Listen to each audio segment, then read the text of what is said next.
여기는 이렇고 다른 곳은 다르게 보였다면 첫날과 둘째 날은 확연히 달랐을 거예요. 한화 이글스 최원호 감독이 ABS 자동 볼 평가 시스템에 대해 이야기했다. 26일 대전 한화생명 이글스파크에서 열린 2024 신한 SOL은행 KBO 리그 두산 베어스와의 경기 전 류현진은 지난 24일 수원 KT 위즈와의 경기가 시작된 뒤 ABS의 결정이 일관되지 않았다고 말했다.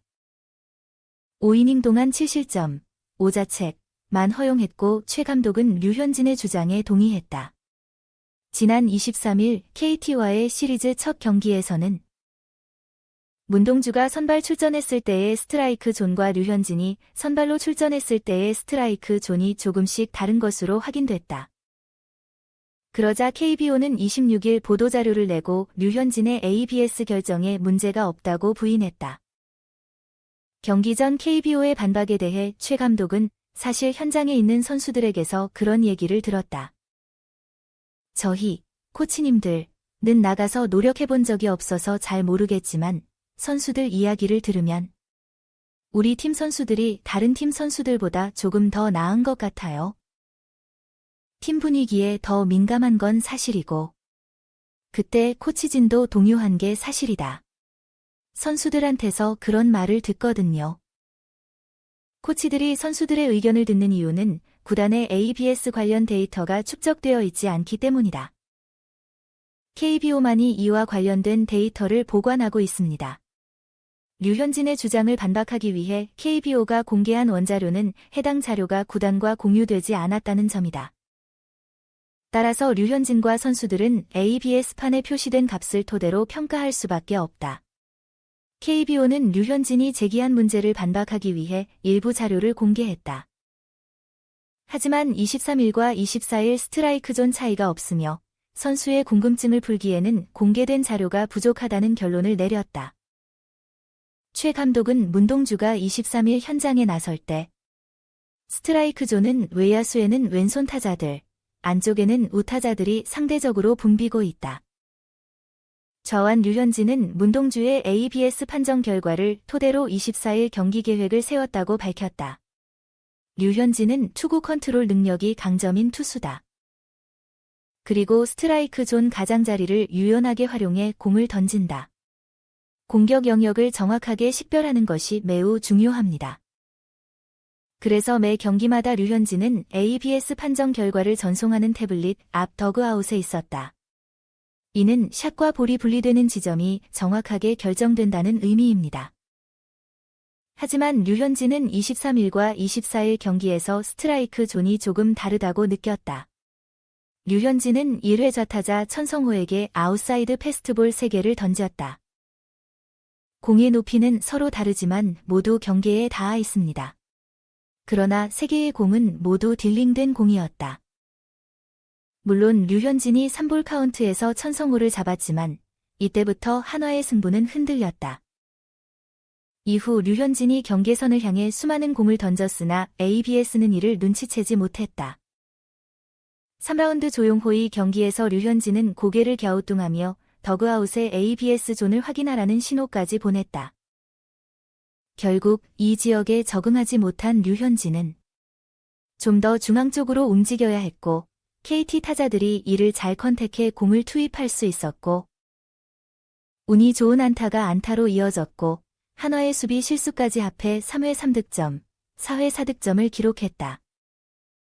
25일 수원 KT전을 앞두고 류현진과 최 감독이 발언한 이유가 있다. ABS는 경기장 간뿐만 아니라 경기간에서도 일관성이 없다고 주장합니다. KBO 9개 구단에 대한 추적 데이터를 제공하는 트랙맨의 추적 데이터에 따르면 이전에는 천성호의 공 3개가 스트라이크 존에 있다고 볼 수 있었다. KT의 스트라이크인 줄 알았는데 공으로 간주됐다. 는 말이 있는 이유다. 트랙먼은 레이더를 사용하여 실시간으로 공을 추적합니다.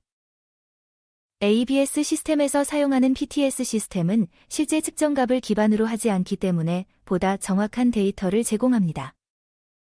그러나 공이 공격 지역 중앙과 하단을 모두 통과해야 한다는 모호한 가정이 있다. 지금까지 분석된 트랙먼 데이터는 최종 위치만을 보여줍니다. 그리고 그는 어쨌든 3개의 공을 모두 일관되게 잡지 않습니다. 문동주의 23일 공과 류현진의 24일 공을 완벽하게 비교 분석할 수 있는 포지션은 없다. 문동주의 공이 스트라이크로 간주된 코트에서는 조금 더 멀리 떨어진 류현진의 공이 안타로 간주된 것을 확인할 수 있다. 이는 왼손잡이와 오른손잡이의 궤적의 차이가 있기 때문에 매우 복잡한 문제입니다. 매 경기마다 존이 조금씩 다르다는 의혹이 있지만 적어도 그 경기의 존은 양쪽 모두에게 적합하다. 베테랑 류현진이 이례적으로 ABS에 불만을 토로하자 KBO는 즉각 반박 서류를 보냈다. KBO는 해당 ABS 판정 자료에 대해 의문점이 많다며 자료를 공개했다. 24일 수원 KT전 한화 류현진의 구체적인 투구에 그리고 23일 수원 KT를 상대로 한화 문동주의 구체적인 송구. 구체적인 예를 들어 KBO는 다음과 같이 명확하게 말합니다. 류현진이 던진 3회 말 KT 조용호의 세 번째 투구가 ABS 존 중앙 하단을 0.15cm나 넘었고 하지만 성공하지 못했습니다. ABS 엔드존 하단을 0.78cm 통과하면 볼로 간주된다고 말했다. 또한 지난 23일 문동주 공격 판정가 던진 4회 말 KT 천성호의 투구 4개를 이미지에서 볼 수 있다. 그리고 24일 류현진의 투구, 결정구, 1회 말 KT 천성호의 3구 타석. 그는 투수 포지션이 다른 것 같다고 설명했다. KBO가 공개한 자료에 따르면 지난 23일 경기에서는 4회 말 천성호를 향해 던진 문동주의 볼 4개가 삼진으로 인정됐다. 왼손잡이를 위한 아웃사이드 코스입니다. 투수에 대한 정보를 볼 때 미드 플레인의 왼쪽과 오른쪽 측면은 22.60cm 상단. 중간 평면의 하단은 71.22cm이고 끝 평면의 상단과 하단은 69.27cm입니다. 한편 지난 24일 경기에서는 1라운드에서 천성호, 류현진의 공 3개가 크기를 남겼다. 머리 중앙은 29.60cm, 상하 중앙은 65.35cm, 머리 윗부분과 아랫부분은 63.10cm여야 합니다. 약간의 차이가 있음을 알 수 있습니다. 게다가 지난 24일 경기에서는 조용호의 3번 홀 3번 볼이 좌우 중앙 마이너스 8.39cm, 상하 중앙 44.30cm, 끝단 41.87cm. 이 공은 에어리어 중앙에서 0.15cm 위를 지나고 하지만 구간 끝에서 0.78cm 아래로 떨어져 통과하지 못했습니다. 조용호와 천성호는 키가 다르기 때문에 이 부위의 윗부분과 아랫부분도 다르다. 천성호는 꼭대기가 3437피트, 바닥이 1686피트이고 조용호는 꼭대기가 3195피트, 바닥이 1567피트입니다.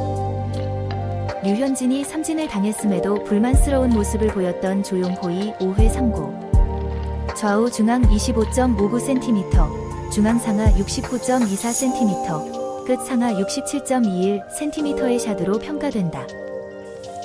마음에 드셨다면 구독과 좋아요, 알림 설정 부탁드립니다. 그럼 오늘도 시청해주셔서 감사합니다.